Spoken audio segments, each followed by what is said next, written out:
Buenos días, profe. Esa me sonó la voz de Helen. Hola, Helen. Hola, profe. ¿Cómo está? Gracias a Dios, bien. ¿Usted qué tal?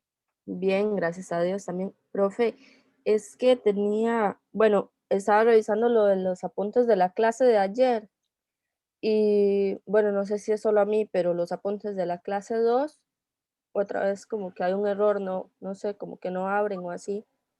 Buenos días, profe. A mí me pasa exactamente igual. Yo no sé, aquí me están hablando un fantasma porque yo no veo a nadie. ¿Cómo está, profe? Buenos Yulisa. ¿La vida? Eso.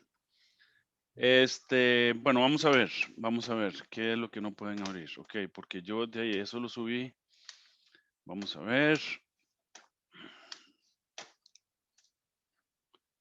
Entonces, aquí estamos en mediación virtual, ¿verdad? Correcto, profe. Este apunte de ayer, por ejemplo. Sí, pero son los de la clase número 2. Ajá. Clase número 2. Ajá, eso. Estos. Ujú.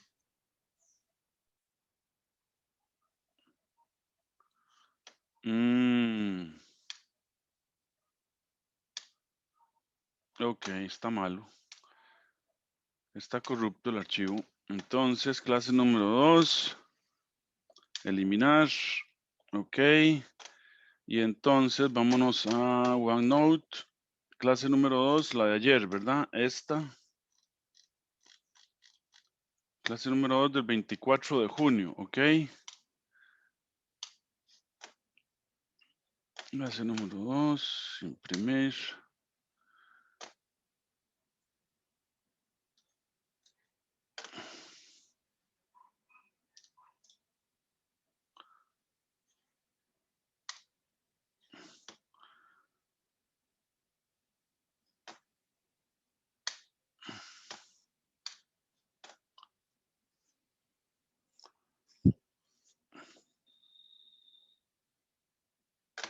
Ok, vamos a ver.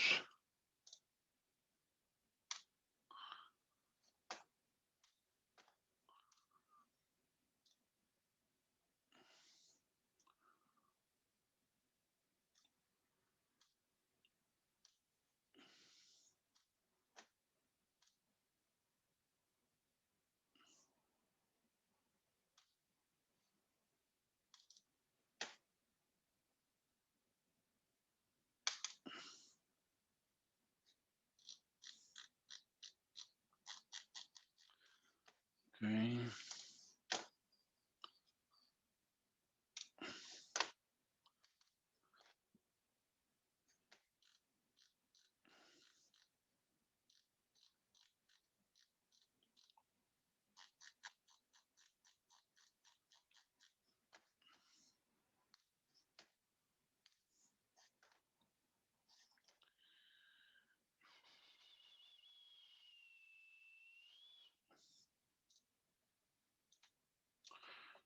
Ok, vamos a agregarlo entonces.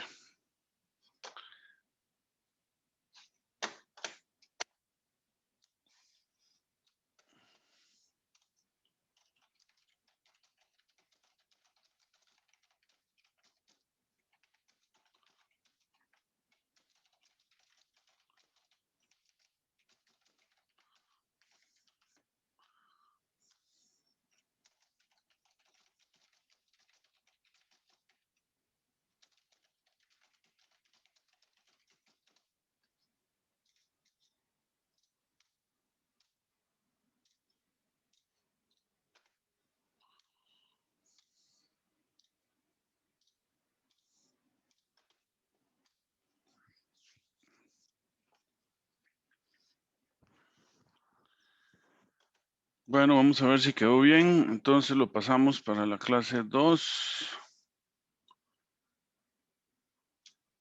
Ok, lo intentamos y lo abrimos.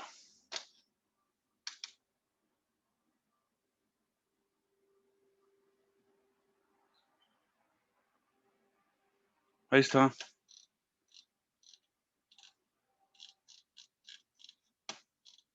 De todas maneras, estos gráficos, Helen y Yulisa, estos gráficos están en el documento que yo les subí, ¿verdad? Aparte, gráficos para análisis magnéticos. Ok, ese lo pudieron bajar. Sí, ese sí. Sí, profe. Ok. Bueno, pruebe a ver si le abren el apunte de clase número 2. Yulisa, a ver. Bueno, ya yo lo intenté abrir, profe, y sí, se abre. Ah, ok, Helen. Bueno, perfecto. Entonces ahí me avisa cualquier cosa, Yulisa. Ya, profe, es que lo estaba refrescando. Sí, Ya, ok. ahora sí. Bueno, pura vida. Entonces, con la módica suma cantidad de 5 estudiantes, vamos a arrancar.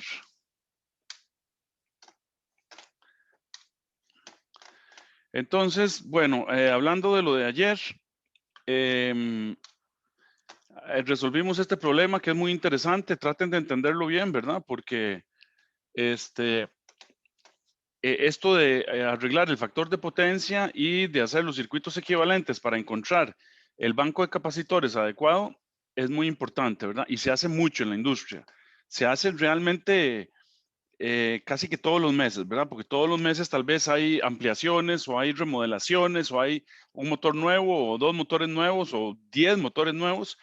Entonces, se hace mucho el estar arreglando el factor de potencia para que no haya la multa de la potencia reactiva, ¿verdad? Entonces, bueno, la parte A, B y C la hicimos en la clase anterior, a la de ayer. Y la parte D, la A, hicimos aquí, ¿verdad? Entonces ahí está toda resuelta. Y empezamos la parte de los circuitos magnéticos, ¿verdad? Los circuitos magnéticos más o menos es lo mismo que los circuitos eléctricos, solo que en lugar de un flujo de electrones, tenemos un flujo de líneas magnéticas. Eso es todo. ¿En qué? En los modelos que hemos desarrollado los seres humanos, ¿verdad? O sea, este es un modelo para interpretar y predecir cómo se comportan los circuitos que vamos a hacer en la naturaleza. ¿Ok? Entonces, este modelo nuestro es muy bueno en electricidad. Como les he dicho, los modelos físico-matemáticos que se han desarrollado son muy buenos y predicen muy bien el comportamiento de los circuitos que vamos a hacer. Y de hecho, bueno, ustedes las computadoras que están viendo, ¿verdad? Vean qué perfección. Yo estoy viendo ahí a Helen perfectamente y a Yulisa, ¿verdad? Y cuando hablan los escucho perfectamente y todo eso es a través de circuitos electrónicos. ¿Ok? Y entonces, es muy interesante saber que los modelos físico-matemáticos para interpretar la electricidad y el magnetismo, pues están tan bien desarrollados. Bueno, definimos la densidad de flujo, ¿verdad? Como las líneas, la cantidad de líneas de flujo por unidad de área se define como la densidad de flujo, ¿verdad?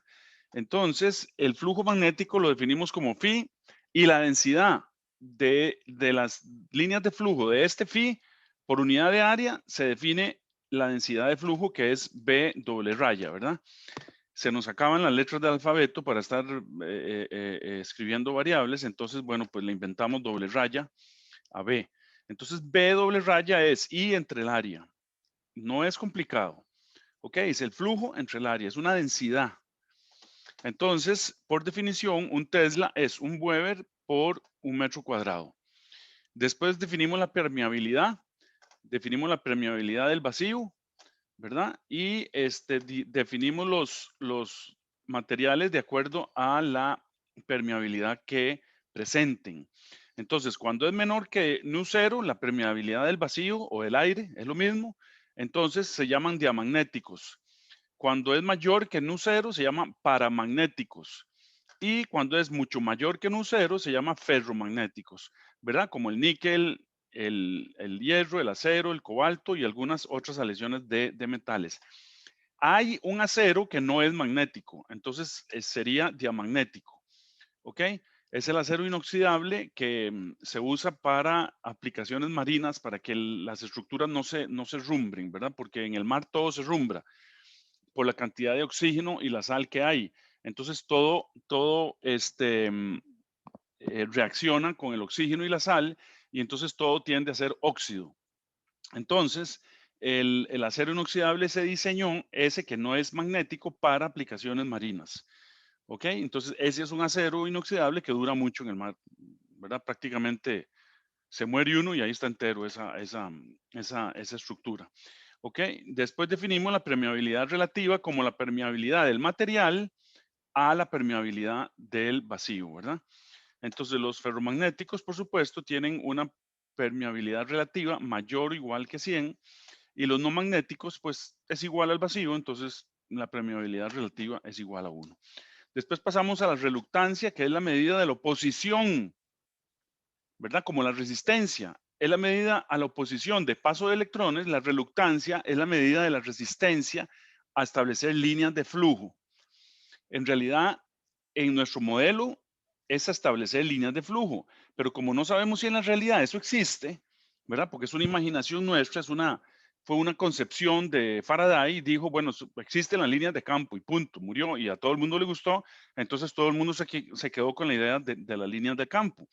También les dije que hicieron un experimento, ¿verdad? Con un imán y que fueran a un lugar donde hubiera tierra gris y que buscaran limaduras de hierro y vieran cómo se forman las líneas, lo que Faraday llamó líneas de campo, ¿verdad? En la realidad no sabemos si son, cómo son, pero el modelo que definimos, el modelo que desarrollamos, explica muy bien las realidades de los circuitos. Entonces quiere decir que debe haber algo parecido a las líneas de campo, ¿ok? Buenos días, Natalia. Es un milagro verla, ¿verdad? En todo el semestre yo creo que 2 veces la he visto. Buenos días, profe. Eso. Bueno, qué dicha, que antes del fin de semestre, ojalá todos se animen a prender la cámara. Por cierto, me van a evaluar ahí para el régimen académico, entonces ojalá que tengan un buen concepto mío y me evalúen bien. Y si no tienen un buen concepto, pues bueno, de ahí qué le vamos a hacer, ¿verdad? Ok, pero sí, hagan la evaluación de la manera más objetiva posible y no, y de ahí para que salga bien, ¿verdad? Esa es una evaluación que hacen en el régimen académico. Yo es la primera vez que aplico el régimen académico. Tengo años de trabajar en la U y nunca he aplicado el régimen académico. Entonces ahora se me ocurrió aplicar al régimen académico y entonces me pidieron que hay que hacer una evaluación con los estudiantes. Bueno, ahí mandé todos los datos y un día de estos creo que al email, no, yo tengo que mandarles el email de ustedes a ellos para que ellos les escriban a ustedes. Bueno, ahí les va a llegar. Ok, entonces la reluctancia magnética, ¿verdad? Es la medida de la oposición a establecer líneas de flujo. Entonces la definición es L, ¿verdad? Entre nu por A. Entonces, la,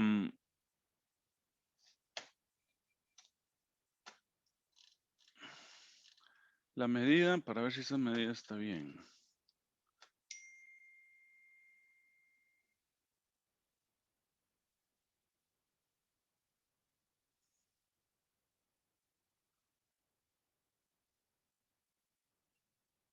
Tengo una duda, un momentico, voy a sacarme.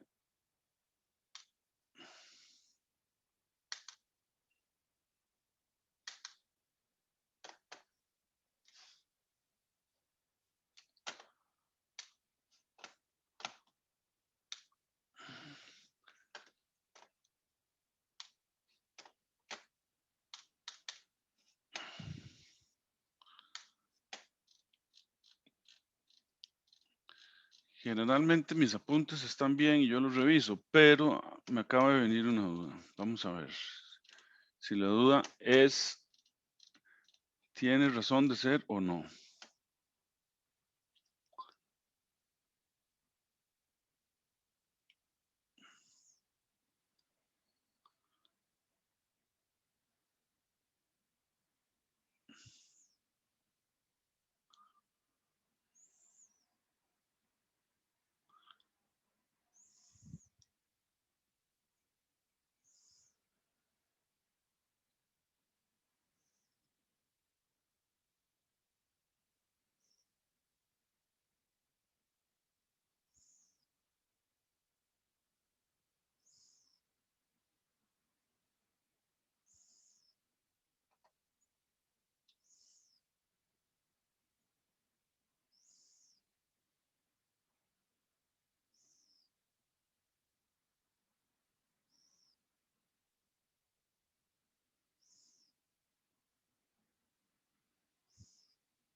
Bueno, yo sigo con la duda, pero voy a estudiarlo un poquito más y no los voy a enredar a ustedes.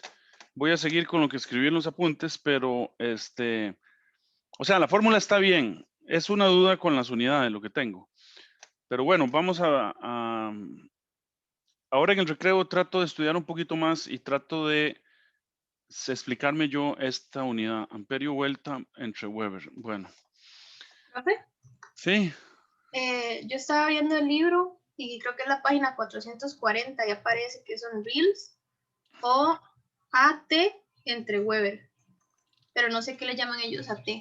AT es que la traducción está mal. Yulisa, ¿se acuerda que yo le dije ayer a ustedes que T es por turn, aquí, amperio vuelta entre metro, ¿verdad? Eso es H, que está bien. Las unidades aquí yo no tengo ninguna duda, pero aquí sí tengo una duda. Déjeme resolverlo no les voy a decir cuál es mi duda para no enredarlos, pero yo tengo que resolver esta duda mía. Bueno, ok, tal vez es que a veces se me mete a mí necedades, pero bueno, yo lo resuelvo en el recreo y ya les cuento qué fue lo que resolví. Ok, luego establecimos la ley de Ohm para los circuitos magnéticos. La ecuación que se aplica mucho en la física, que se da en la realidad, es que el efecto es una causa entre una oposición. En el caso del circuito magnético, la causa es la fuerza magnetomotriz, la oposición es la reluctancia y el efecto es el flujo magnético, ¿verdad? Entonces, una fuerza electromotriz entre una oposición, que es la reluctancia, me da el flujo magnético. Entonces ya tenemos la fórmula para flujo magnético, que es la fuerza electromotriz entre la reluctancia, ¿verdad? Entonces ya podemos relacionar el flujo magnético con la densidad de flujo, que es B raya, ¿verdad? Porque B raya es el flujo entre el área. Bueno, seguimos.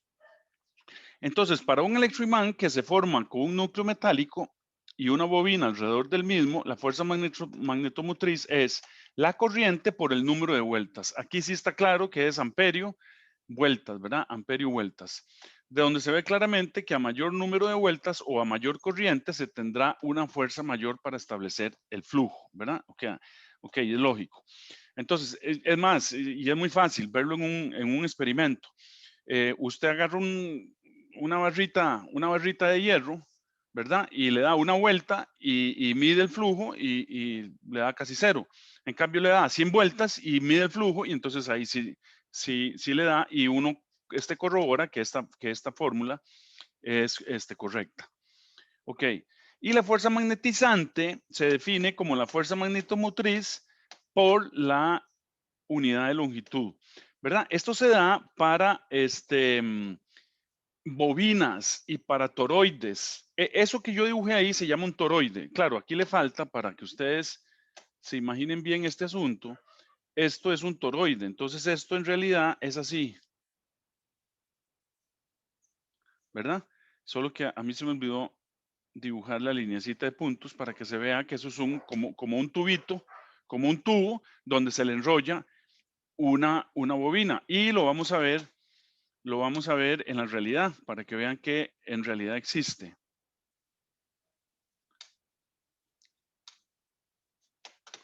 Entonces ponemos aquí toroides en internet y entonces bueno, es que me sale un montón de cosas de física, pero bueno, ponemos bobinas. Bueno, yo creo que ahorita me paso un momentico. Toroides eléctricos. Exacto. Ok, vean el montón de toroides que hay en la realidad, ¿verdad? Esto que están aquí ustedes viendo, estos son toroides. Y estos toroides se usan mucho en inversores, en convertidores de corriente alterna, corriente directa, corriente alterna, ¿verdad? Etcétera. Un toroide, por ejemplo, con un núcleo que no es hierro, por ejemplo, aquí tienen uno, ¿verdad? En general, los toroides se usan con núcleos de hierro, ¿verdad? O las bobinas. Podemos poner aquí bobinas también, bobinas eléctricas. Y aquí nos van a aparecer un montón de bobinas, ¿las ven? Todo esto se usa en circuitos eléctricos. ¿Ok? Ahora en el recreo voy a traer una, creo que abajo tengo, bueno, si la tengo. Tengo una tarjeta de un convertidor y de un freno eléctrico. Entonces voy a traérselas y se las enseño, ¿verdad? Vean un motor, ¿verdad? Un motor tiene un montón de bobinas. Claro, a nosotros no nos toca estudiar los motores en profundidad, ¿verdad? ¿Por qué? Bueno, porque no somos ingenieros eléctricos, ¿verdad? Pero los ingenieros eléctricos sí tienen que estudiar cómo se forman los rotores de los motores eléctricos y cómo se genera el torque cuando uno energiza el rotor, ¿ok? La mejor prueba que ustedes tienen de que todo esto existe y que trabaja es cuando ustedes ven un motor trabajando. O sea, ahí no hay duda de que las bobinas existen, de que tienen su inductancia, de que provocan un torque, de que provocan una corriente, etcétera. Entonces, cada vez que ustedes ven un motor eléctrico trabajando, tienen que hacer un clic en la cabeza y decir si la electricidad trabaja y las bobinas también, ¿verdad? Y tienen su inductancia y con la corriente alterna, como cambia de dirección a cada rato, entonces el campo magnético cambia de dirección a cada rato. Entonces, con otras bobinas que están afuera y que están desfasadas 90 grados, entonces como el campo magnético cambia de dirección, se repele, entonces impulsa el rotor. Así es como trabaja el motor eléctrico. ¿Ok? Afuera están cambiando el campo magnético y en el rotor también está cambiando el campo eléctrico. Entonces, una vez que usted energiza, se energizan las bobinas y se energiza el rotor. Entonces, el campo magnético de la bobina empuja este otro campo magnético que son polos iguales. O sea, el sur con el sur se empuja y el norte con el norte se empuja. Entonces, el rotor empieza a dar vuelta por repulsión de polos. Eso es un método. Y el otro método es por atracción. Entonces, usted tiene una bobina que tiene el sur y en la bobina externa viene el norte. Entonces, la bobina y el campo magnético va viajando en las bobinas. Entonces, el norte de la bobina del estator atrae al sur de la bobina del rotor. Entonces, da vuelta y después atrae al sur, ¿verdad? Y están así y entonces empieza a dar vueltas. Ok, digamos, esa es la teoría básica de cómo es que trabajan los motores, ¿verdad? Para que ustedes vean qué importantes que son las bobinas. Las bobinas son importantísimas.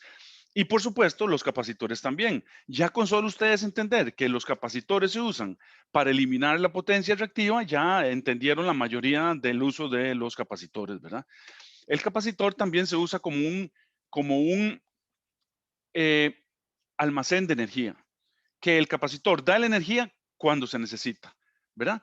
Entonces, vamos a ver, ustedes han visto que a veces la luz hace un blink, se apaga y vuelve, ¿verdad? ¿Lo ha visto, Helen? Sí, profe. Ok, y usted ve que su computadora no se apagó. Bueno, eso se debe a que en ese microsegundo que se fue la luz y volvió, los capacitores le dieron la energía que necesitaba la computadora. Y entonces cuando volvió, un microsegundo después, los capacitores se volvieron a cargar y están cargados esperando cuando la computadora necesita la energía. Entonces, los capacitores son como un colchón. Son como un colchón. Cuando se necesita energía, ¿verdad? Están llenos ellos. Cuando se necesita energía, por alguna razón, variación de voltaje, se fue la luz por un microsegundo, lo que sea, entonces el capacitor da energía. Entonces vacía su carga. Cuando vuelve la energía a la normalidad, vuelve a llenarse. Y entonces el capacitor es como un colchón.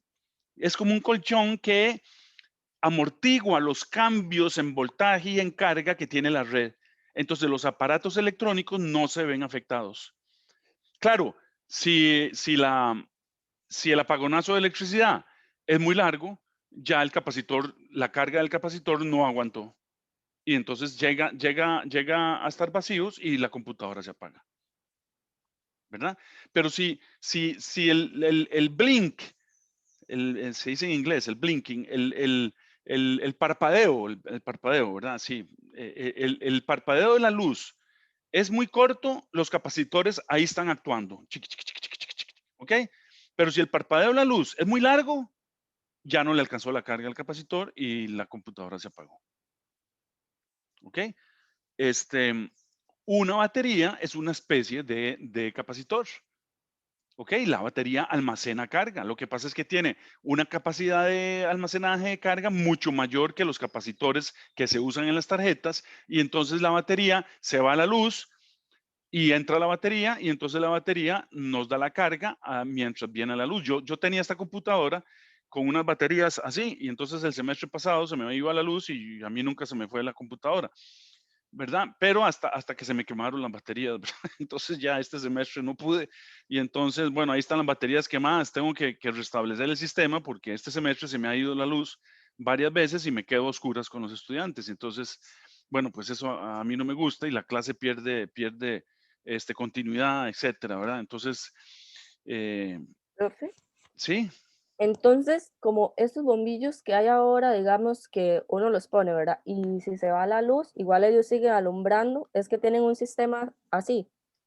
no, ya esos bombillos, lo que pasa es que el sistema, el material que usan se energiza y se energiza por un cierto tiempo. Entonces usted ve como el material como que queda brillando y eso que queda brillando es que los electrones están en capas altas, ¿verdad? Y están perdiendo poco a poco la energía.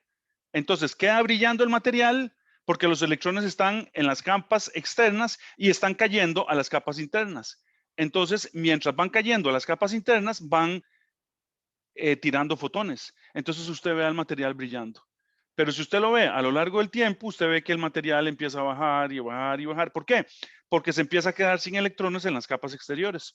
Entonces ya todos han bajado y ya todos han emitido sus fotones. Entonces ya el material, ¿verdad? Se apaga. ¿Ok? A ver, en mecánica se usa un capacitor se llaman volantes.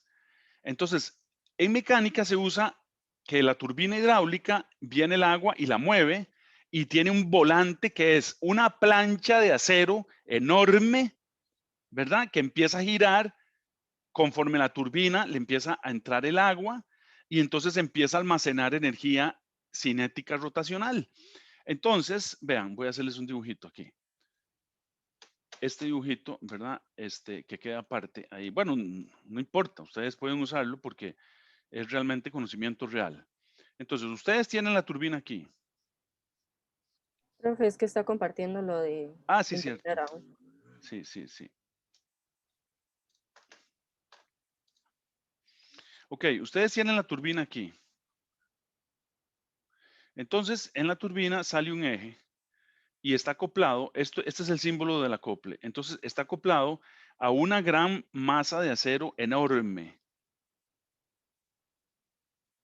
Esa masa de acero es enorme. Y aquí puede seguir, digamos, una caja reductora acoplada o una caja multiplicadora o lo que ustedes quieran. El asunto es que aquí sigue un generador, ¿verdad? Este es el generador de corriente alterna. Y entonces aquí salen las tres líneas, las tres fases. Salen ahí para el barrio, ¿verdad? Entonces, el agua viene y entra aquí.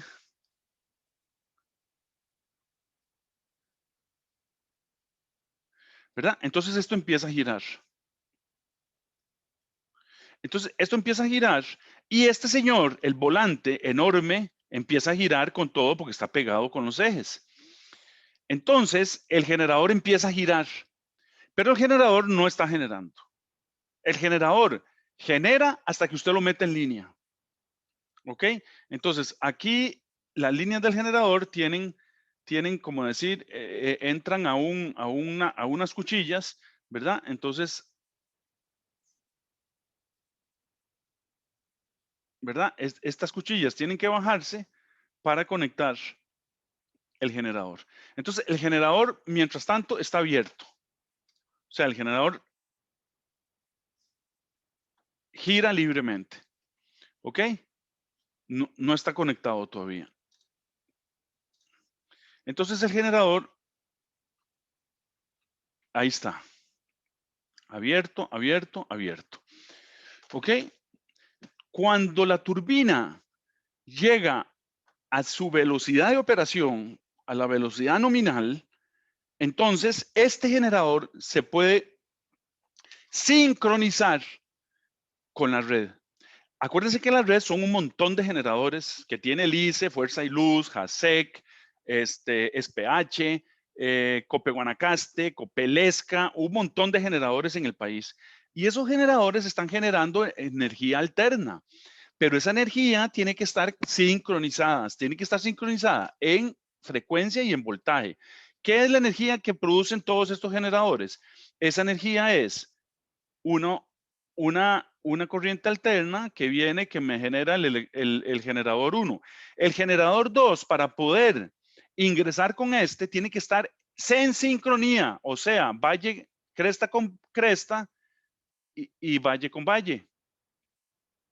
¿Ok? Y tienen que tener la misma frecuencia, F1, F2. Entonces, para que esto pueda operar junto, F1 tiene que ser igual a F2. Son dos condiciones y el voltaje 1 tiene que ser igual al voltaje 2. Entonces, sí, usted cierra las cuchillas y entonces los dos generadores están en sincronía. Entonces, los dos generadores están así. Usted no puede meter este generador así y este otro generador así, porque hay un circuito. ¿Ok? Entonces, las dos corrientes tienen que estar sincronizadas. ¿Por qué? Porque estamos hablando de un movimiento periódico, repetitivo. Esa es la corriente, ¿verdad? Es una onda. ¿Ok? Entonces, o sea, es un electrón haciendo para allá y para acá. Usted lo puede representar como una onda o puede imaginárselo como un electrón para allá y para acá. Pero ese electrón para allá y para acá, usted puede graficarlo así, contra el tiempo. Entonces, lo hacemos contra el tiempo porque es más fácil la representación contra el tiempo que estarnos imaginando un electroncito para allá y para acá y otro electrón para allá y para acá, ¿verdad? Y ¿cómo hacemos? Nos volvemos locos, ¿verdad? Entonces, usted no puede poner dos electrones así porque hay choque y hay un chispero y se quema todo. ¿Ok? Hay un electrón que pega con el otro porque uno va en un sentido y el otro va en el otro sentido. Entonces usted tiene que sincronizar las unidades. Entonces las unidades tienen que estar en sincronía. O sea, esta tiene que tener la misma frecuencia de esta y la amplitud del voltaje tiene que ser aproximadamente igual. Entonces sí, usted puede pegar las dos. Entonces usted es como pegar un engranaje con otro, pero es un engranaje eléctrico. ¿Verdad? Entonces, un generador está haciendo así y este generador quiere sincronizarse. Entonces, primero está asincrónico. Entonces, no lo meten en línea. Empiezan a sincronizarlo y entonces empieza este generador a acercarse, acercarse, acercarse, acercarse, acercarse, acercarse. Ya está con la misma frecuencia y ya está con la misma amplitud. Entonces, ahora sí, métalo en línea. ¡Pac! Y lo meten en línea y todos los dos están juntos. Entonces, Arenal Corobicí y sus 3 generadores y el resto de plantas alrededor del país, Electriona, San Antonio, Ventanas Garita, el Montón Poás, ¿verdad? Etcétera, Doña Julia, etcétera. Todas las plantas están así, están sincronizadas. Si no estuvieran sincronizadas, el sistema eléctrico nacional, la red nacional eléctrica se cae. Simplemente van soltando circuitos, pla, pla, pla, pla, pla, pla, pla, pla, y se queda todo el país oscuras. ¿Por qué? Porque no están sincronizadas, no pueden manejar una misma red. O sea, usted no puede manejar una red aquí, Santana, a 60 hercios y Palmares a 70 hercios. Es imposible. ¿Por qué? Porque es una sola red. Entonces, toda la red tiene que estar a una omega circular 377, que eso implica una frecuencia en hertz de 60 hercios. Entonces, todas las frecuencias circulares de todos los barrios, de todas las ciudades, de todo el país, tiene que estar a 377. Pero no solo eso, tiene que estar en fase. Porque usted puede tener una onda desfasada 90 grados con la otra. Y de ahí no. Usted no puede sincronizarlas, ¿verdad? Porque una vez que esta le llega al máximo, esta está en 0. Y una vez que esta está en 0, esta está en máximo. Entonces usted las sincroniza, usted las conecta y es un chispero lo que hay. Porque mientras la una va en una dirección hacia 0, la otra va en otra dirección hacia el máximo. Entonces los electrones chocan y se despapalla todo. Y se quema todo. Los transformadores, todo se queman. Entonces, hacer una red eléctrica no es jugando, es una cosa complicadita, pero es una cosa muy interesante y es muy fácil de hacer, ¿verdad? Antes, cuando no había electrónica, lo que hacían era coger un bombillo de estos, de un generador, y otro bombillo que estaba en la red. Entonces, resulta que el bombillo del generador hacía así, ¿verdad? Y el bombillo de la red estaba haciendo así, Entonces, cuando este bombillo hacía igual que el otro, así eran como las sincronizaban, ¿verdad? Entonces, cuando este bombillo empezaba ya a acercarse a la oscilación del bombillo de la red, ¿verdad? Entonces los dos bombillillos hacían así, entonces ya estaban en sincronía, ya estaban sincronizados y ¡plá! Metían la cuchilla. Así era manualmente el asunto. Cuando se equivocaban, aquello era un chispero y se caían todas las protecciones y todos los fuses se caían y se quemaban todos los fuses porque la metían que no estaba bien sincronizada. Entonces, ya eso cambió. Ahora hay sincronizadores electrónicos. Entonces, en una pantallita usted ve el ángulo de fase. Entonces, cuando usted ve el ángulo de fase en 0 y usted ve en otra pantallita el voltaje, entonces las dos están en 220, digamos 195, 220, 210, ¿verdad? Entonces, el voltaje, la amplitud, no importa que varíe un poquito, porque después al sincronizarse, el voltaje ya se forma el voltaje promedio, ¿verdad? Pero la sincronía, la fase sí es importantísima. Entonces, cuando el ángulo de fase está en 0, ¡plá! Meten la cuchilla. Bueno, ahora no meten la cuchilla, es automático. Entonces hay un relé que conecta el generador con la red. Y entonces ya el generador está ayudando a la red a avanzar. Imagínense ustedes que la red es la tierra que un tractor transporta o que mueve. Entonces el tractor va, ¿verdad? Moviendo aquella cantidad de tierra para aplanar aquel lote o para lo que sea. Bueno, los generadores, eso es lo que están haciendo. Están todos en sincronía. Sí, yo sé que les da gracia, pero así es, ¿verdad? Es como un engranaje. Cuando los generadores están en sincronía, están engranados. Entonces todos los generadores avanzan igual. Entonces es moviendo, ¿qué? Moviendo toda la carga de electrones en todo el país, que son millones de electrones moviéndolos para poder mover la licuadora de mamá, la cocina de la tía, ¿verdad? El huevo frito que me estoy haciendo, ¿verdad? Lo que usted prenda es carga para la red. Entonces, eso es importantísimo y ese es el concepto, me estoy adelantando, pero ese es el concepto de cuando veamos circuitos trifásicos. Entonces, los generadores generan en 3 fases, ¿verdad? Cada una separada 190 grados, pero cada una de las fases tiene que estar en sincronía con los otros generadores. Entonces, la fase A del generador 1, 2, 3, 4, N, tienen que estar en sincronía con la fase A del otro generador. La fase B en sincronía y la fase C en sincronía también. Entonces, toda la red está generando en corriente alterna con 3 fases desfasadas 120 grados cada una. Entonces, el sistema está balanceado y entonces toda la red tiene el sistema trifásico, que son las 3 líneas que ustedes ven, las más arriba, en los barrios de ustedes, esas son líneas trifásicas. Y las de más abajo, que ustedes ven, que son como verticales, así, esas son líneas monofásicas.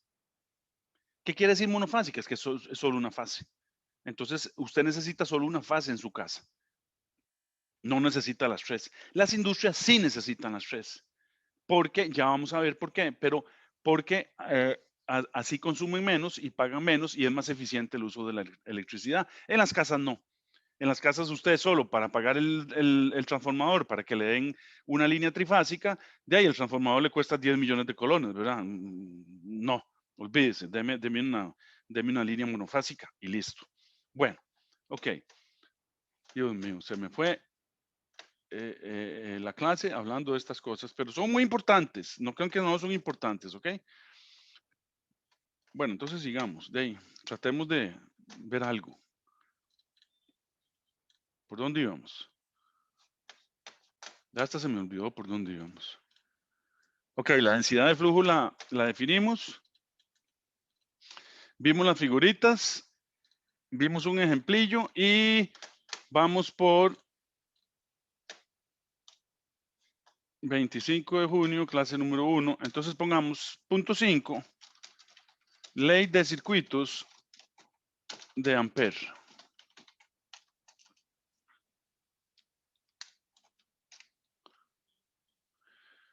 Veamos algo, por lo menos para grabar algo de la clase, ¿verdad? Entonces decimos, existe una gran similitud entre el análisis de los circuitos eléctricos y los circuitos magnéticos.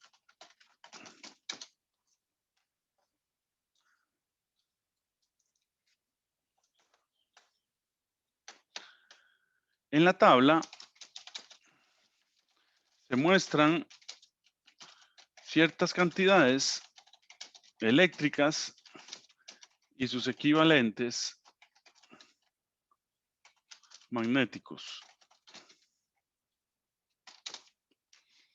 ¿Verdad? Entonces podemos poner aquí, insertar una tabla de 3 columnas y 4 filas.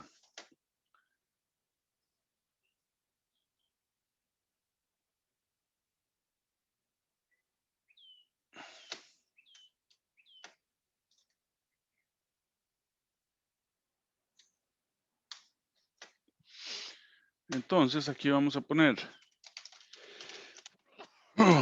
eléctricos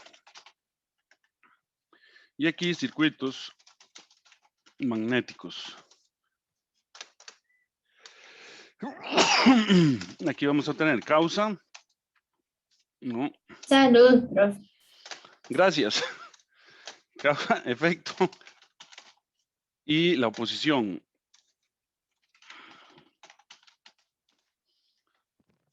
¿Verdad? Entonces en los circuitos eléctricos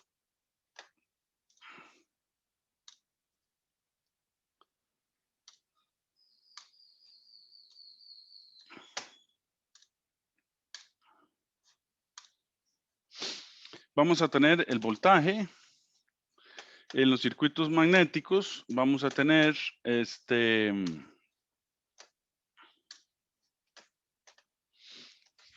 la fuerza electromotriz.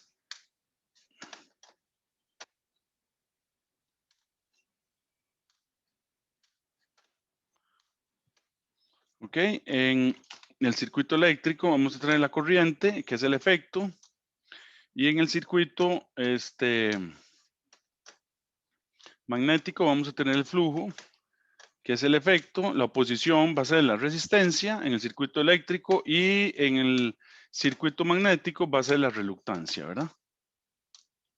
Entonces tenemos ahí y aquí esto hace referencia a la ecuación nuestra, ¿verdad? Que hemos visto que efecto es igual a la causa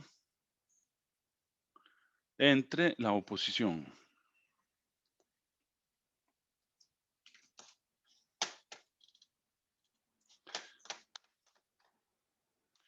Y la ecuación equivalente a la ley de voltaje de Kirchhoff, o sea, aquella ecuación de que la sumatoria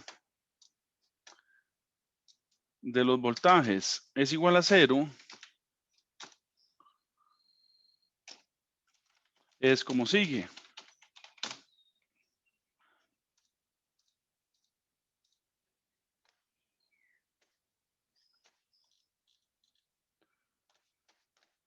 ¿Verdad? Para los circuitos magnéticos vamos a tener que la sumatoria de las fuerzas electromotrices es igual a 0. Y se denomina ley de circuitos de Ampère.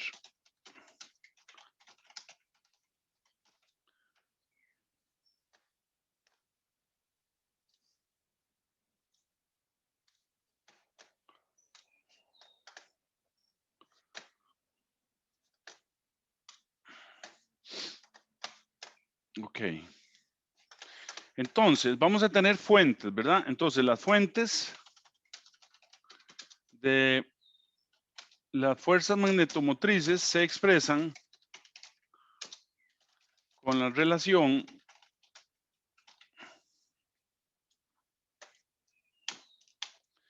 F igual a I por N. F igual a I por N, ¿verdad? Donde las unidades son amperio, vueltas, o sea, AV.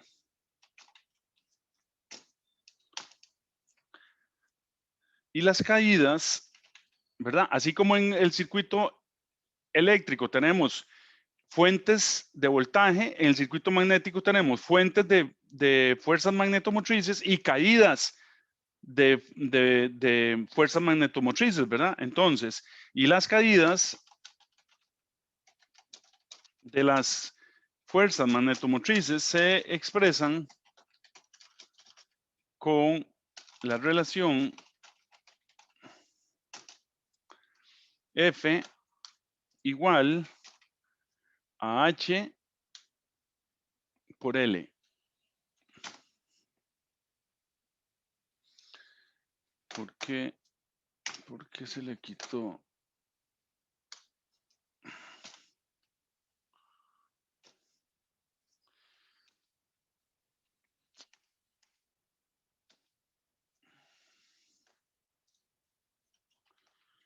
Y las unidades son amperio, vueltas también.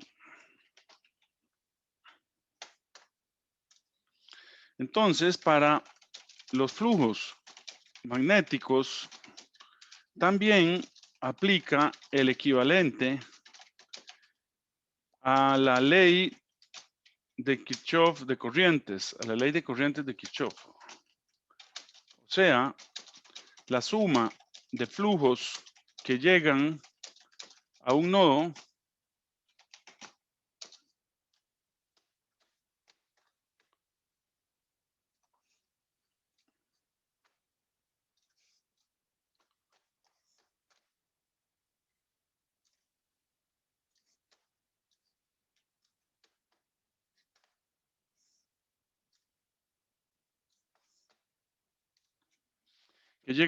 es igual a la suma de los flujos que salen del mismo nodo.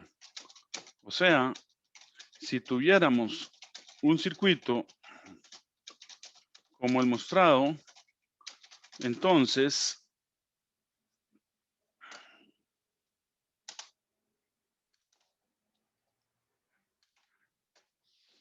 ¿verdad? Entonces, si tuviéramos un circuito así,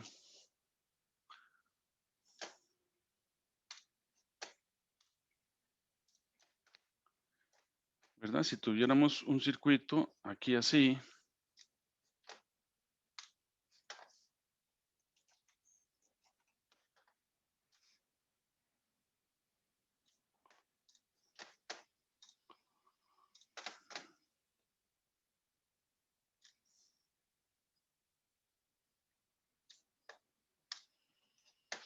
¿verdad? Y tuviéramos una bobina aquí,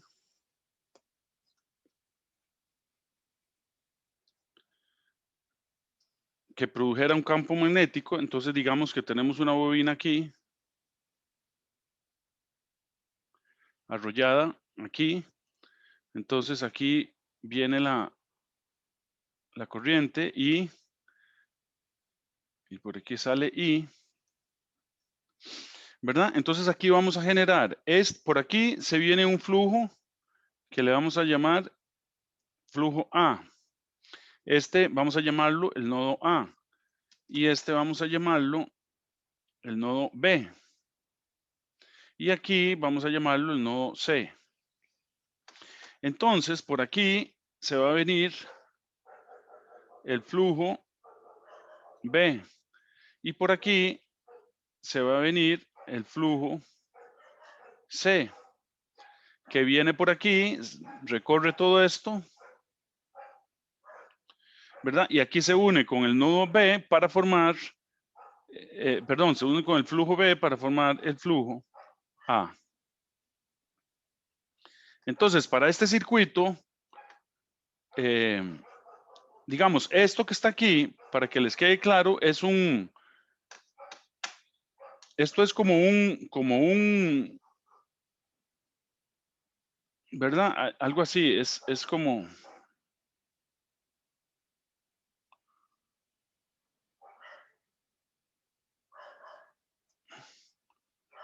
¿verdad? Es un,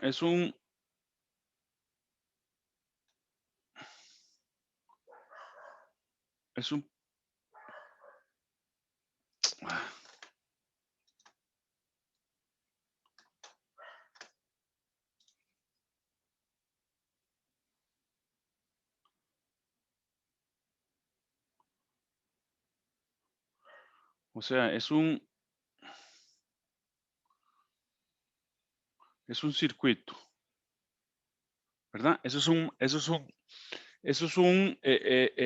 pedazo de material en esa forma, en una forma de 8. Se usa mucho para hacer transformadores.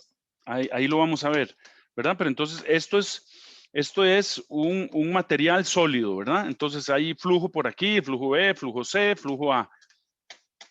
Ok, entonces para este circuito vamos a tener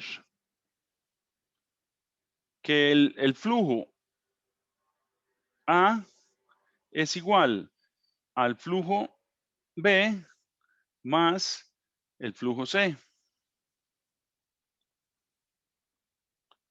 ¿verdad? Entonces eso es para el nodo.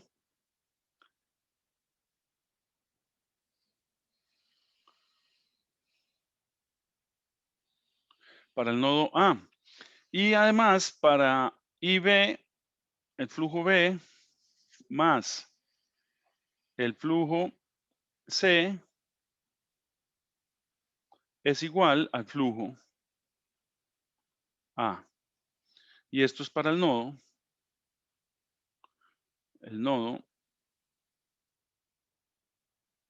B. ¿Verdad? O sea, igual que en los circuitos eléctricos, ¿ok?